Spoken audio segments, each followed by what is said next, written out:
Hello dear candidate, आप सभी का स्वागत है हमारे चैनल नो इट ऑल पर। जैसा कि आप सभी जानते हैं, करंट अफेयर की सीरीज़ का आज डे 23 है। अगर आप मेरे चैनल पर नए हैं तो चैनल को सब्सक्राइब करें और बेल आइकन दबाना बिल्कुल ना भूलें।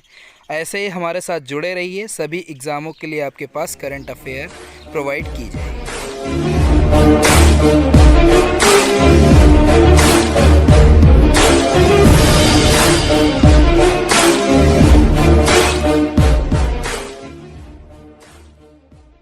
आइए देखते हैं आज का क्वेश्चन नंबर फर्स्ट। विश्व मस्तिष्क दिवस कब मनाया जाता है? World brain day. ऑप्शंस हैं आपके पास 21 जुलाई, 22 जुलाई, 23 जुलाई या 24 जुलाई। तो दोस्तों, इस क्वेश्चन का सही आंसर है 22 जुलाई। देखते हैं एक्सप्लेनेशन में। 22 जुलाई को विश्व मस्तिष्क दिवस मनाया जाता है। इस साल के लिए इस दिवस की theme move together to end Parkinson disease रखा गया है और इस साल के लिए इस दिवस के कैंपेन की theme our brain our future. ये दिवस वर्ल्ड फेडरेशन और न्यूरोलॉजी द्वारा international Parkinson's and movement disorder society की साझेदारी के साथ आयोजित किया जा रहा है। तो दोस्तों, इस क्वेश्चन का जो सही आंसर होगा 22 जुलाई यानी विश्व मस्तिष्क दिवस वर्ल्ड ब्रेन डे मनाया जाता है आपका 22 जुलाई को और इसकी theme our brain our future. तो ऑप्शन नंबर सही होगा बी, 22 जुलाई। आइए देखते हैं आज का क्वेश्चन नंबर 2। हाल ही में किस मंत्रालय द्वारा मनोदर्पण पहल की शुरुआत की गई है? ऑप्शंस हैं मानव संसाधन विकास मंत्रालय, स्वास्थ्य एवं परिवार कल्याण मंत्रालय, गृह मंत्रालय, महिला एवं विकास मंत्रालय। तो इसका सही आंसर होगा मानव संसाधन विकास मंत्रालय। देखते हैं एक्सप्लेनेशन में। केंद्रीय मानव संसाधन विकास मंत्री रमेश पोखरियाल निदेशक ने मनोदर्पण नामक पहल की शुरुआत करी। इस पहल की शुरुआत छात्रों के मानसिक स्वास्थ्य और तंदुरुस्ती के लिए उन्हें फिजियो सोशल सपोर्ट प्रदान करने के मकसद से की गई है। इसके साथ ही एक राष्ट्रीय toll free helpline number 8448440632 Manodarpan का एक विशेष वेब पेज और हैंडबुक का उद्घाटन भी मनोदर्पण पहल के हिस्से में शुरू किया गया है। इस हेल्पलाइन के माध्यम से छात्रों को उनके मानसिक स्वास्थ्य और सामाजिक मुद्दों के समाधान के लिए टेली काउंसलिंग की सुविधा दी जाएगी। तो दोस्तों, इसका सही आंसर होगा मानव संसाधन विकास मंत्री Ramesh Pokhriyal. Option number A सही होगा, मानव संसाधन विकास मंत्रालय। देखते हैं आज का सवाल नंबर 3। काकरापार परमाणु ऊर्जा संयंत्र किस राज्य में स्थित है? ऑप्शंस हैं राजस्थान, गुजरात, तेलंगाना, ओडिशा। तो दोस्तों, इसका सही आंसर होगा गुजरात। चलते हैं एक्सप्लेनेशन में। काकरापार परमाणु ऊर्जा संयंत्र अब सामान्य परिचालन स्थिति क्रिटिकल में आ गया है। इस सफलता को देखते हुए प्रधानमंत्री नरेंद्र मोदी ने न्यूक्लियर साइंटिस्ट को बधाई दी है। 700 मेगावाट का काकरापार परमाणु संयंत्र 3 मेक इन इंडिया का उदाहरण है। यह काकरा परमाणु संयंत्र की तीसरी यूनिट है। यह संयंत्र गुजरात राज्य में सूरत के पास स्थित है। इसकी पहली यूनिट का परिचालन 6 मई 1993 को और दूसरी यूनिट का परिचालन सितंबर 1995 में हुआ था। तो दोस्तों, इस क्वेश्चन का सही आंसर होगा ऑप्शन नंबर बी यानी गुजरात सरकार। देखते हैं आज का सवाल नंबर 4। हाल ही में किस देश ने कोरोना के इलाज के लिए डेक्सामेथासोन नामक दवा को मंजूरी दी है? ऑप्शंस हैं भारत, चीन, अमेरिका, जापान। दवा का नाम है डेक्सामेथासोन।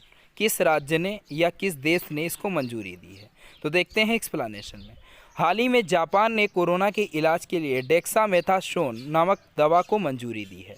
जापान के स्वास्थ्य मंत्रालय ने इसे एक सस्ते और व्यापक रूप से इस्तेमाल किए जाने वाले एस्टेरॉइड के रूप में कोरोना के इलाज के लिए मंजूरी दी है।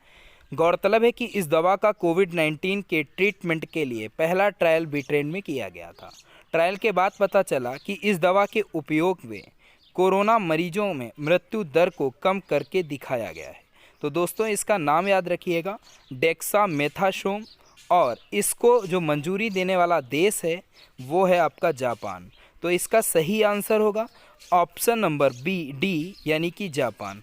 देखते हैं आज का सवाल नंबर 5। हाल ही में किसे मानवता के लिए गुलबेकियन पुरस्कार से सम्मानित किया गया है? ऑप्शंस हैं ग्रेटा थनबर्ग, मलाला यूसुफजई, कैलाश सत्यार्थी, नादिया मुराद। तो इसका सही आंसर होगा ग्रेटा थनबर्ग। आइए देखते हैं एक्सप्लेनेशन में। हाल ही में Swedish environment activity Greta Thunberg को मानवता के लिए गुल्बेनकियन पुरस्कार दिया गया है। उन्होंने इस पुरस्कार के तहत 1 मिलियन यूरो की धनराशि दी गई, जिसका डॉलर में मूल्य 1.14 मिलियन डॉलर है। ग्रेटा ने यह राशि ऐसे संगठनों और परियोजनाओं को दान करने की घोषणा की है जो क्लाइमेट क्राइसिस और इकोलॉजिकल क्राइसिस से प्रभावित लोगों की मदद करने का काम कर रहे हैं। तो इसका सही आंसर याद रखिएगा, ग्रेटा थनबर्ग यानी स्वीडिश एनवायरमेंटल एक्टिविटी, और इसके पुरस्कार के लिए गुल्बेकियन पुरस्कार दिया गया है। तो इसका सही आंसर होगा ऑप्शन नंबर ए यानी ग्रेटा थनबर्ग। आज का सवाल नंबर 6, हाल ही में ओलंपिक स्वर्ण पदक विजेता बलवीर सिंह सीनियर का निधन हो गया है। वे किस खेल से संबंधित हैं? ऑप्शंस है क्रिकेट, फुटबॉल, हॉकी या निशानेबाजी। तो इसका सही आंसर है हॉकी। आइए देखते हैं एक्सप्लेनेशन में। 3 बार ओलंपिक स्वर्ण पदक विजेता रहे बलवीर सिंह सीनियर का हाल ही में 96 वर्ष की आयु में निधन हो गया। वे 1948 में लंदन ओलंपिक में स्वर्ण पदक जीतने वाली भारतीय हॉकी टीम के सदस्य थे। इसके बाद उन्होंने 1952 में भारतीय हॉकी टीम के उप कप्तान और 1956 में उप कप्तान के रूप में भारत को जीत दिलाई। श्री सिंह का पूरा नाम बलवीर सिंह दोहंज था, लेकिन बाद में वर्षों में भारत के लिए खेलने वाले अन्य 5 बलवीर नाम के खिलाड़ियों से अंतर के लिए उन्हें सीनियर कहा जाता था। The golden hat trick Balbir senior की आत्मकथा है। इसका सही आंसर होगा ऑप्शन नंबर सी यानी हॉकी मैच। आइए देखते हैं सवाल नंबर 7। आरटी लैंप आधारित कोरोना वायरस टेस्ट का विकास करने के लिए CSIR-IIM ने किसके साथ साझेदारी की है? ऑप्शंस है Tata institute of fundamental research, second option है रिलायंस इंडस्ट्री लिमिटेड, एम्स नई दिल्ली या इसरो। तो इसका सही आंसर CSIR-IIM जम्मू ने आरटी लैंप आधारित कोरोना वायरस टेस्ट किट का विकास करने के लिए रिलायंस इंडस्ट्रीज़ लिमिटेड के साथ भागीदारी की है।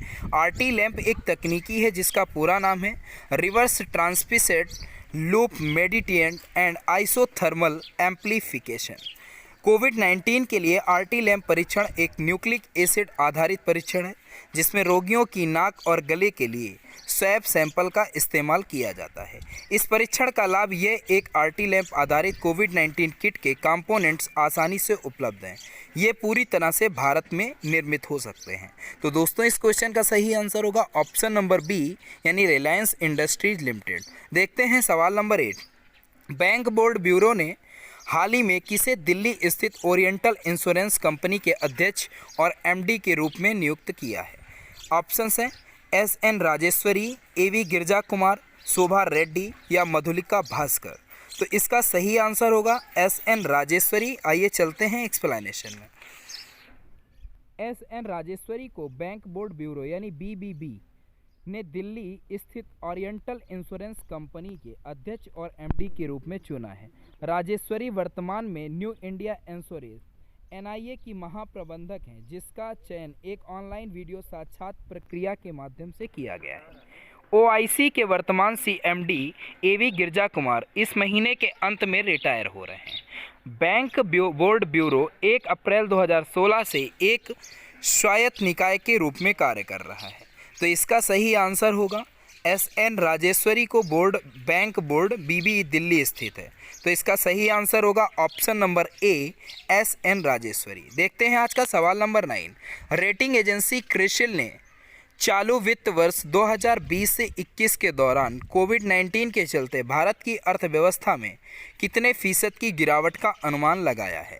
ऑप्शंस हैं 2%, 5%, 8% या 10%। तो इसका सही आंसर होगा 5%। देशव्यापी लॉकडाउन के चलते देश में आर्थिक गतिविधियां बाधित हुई हैं। रेटिंग एजेंसी क्रिसिल के अनुसार चालू वित्त वर्ष 2020 से 21 के दौरान भारत की अर्थव्यवस्था 5% तक सिकुड़ जाएगी। रिपोर्ट में कहा गया है कि पिछले 69 वर्षों में देश के केवल 3 वर्ष 1958, 1966 और 1980 में मानसून साग के चलते कृषि आधारित अर्थव्यवस्था में मंदी का सामना किया है, लेकिन इस बार की मंदी महामारी के चलते गैर कृषि क्षेत्रों में होगी। हालांकि इस दौरान सरकार का 20 लाख करोड़ रुपए का आर्थिक पैकेज अर्थव्यवस्था को कुछ गति दे सकता है। तो दोस्तों इस क्वेश्चन का सही आंसर होगा ऑप्शन नंबर बी यानी 5%। देखते हैं आज का last question, question number 10। Maven अंतरिक्ष यान का संबंध किस अंतरिक्ष एजेंसी से है? ऑप्शंस हैं इसरो, जाक्सा, नासा या CNES। तो इसका सही आंसर होगा नासा। आइए देखते हैं एक्सप्लेनेशन। मेवेन अंतरिक्ष यान का संबंध नासा से है। दरअसल नासा के मेवेन अंतरिक्ष यान के मंगल की कक्षा में प्रवेश करने के 5 वर्ष बाद इसके डेटा के जरिए मंगल ग्रह के वायुमंडल के इलेक्ट्रिक करंट सिस्टम का एक नक्शा तैयार किया गया है। कोलोराडो यूनिवर्सिटी के शोधकर्ता रॉबिन रामस्टेड के अनुसार यह करंट सिस्टम मंगल ग्रह के जीवन की दशाओं के लिए एक नुकसानदायक है। मंगल ग्रह में जीवन संबंधी इलेक्ट्रिक करंट की यह शोध नेचर एस्ट्रोनॉमी की प्रकाशित की गई है। तो दोस्तों इसका सही आंसर होगा नासा, यानी मेवेन अंतरिक्ष यान का संबंध नासा से है। तो देखते हैं इसका सही आंसर होगा ऑप्शन नंबर सी यानी कि नासा। ओके दोस्तों, thank you for watch my video and जय हिंद दोस्तों।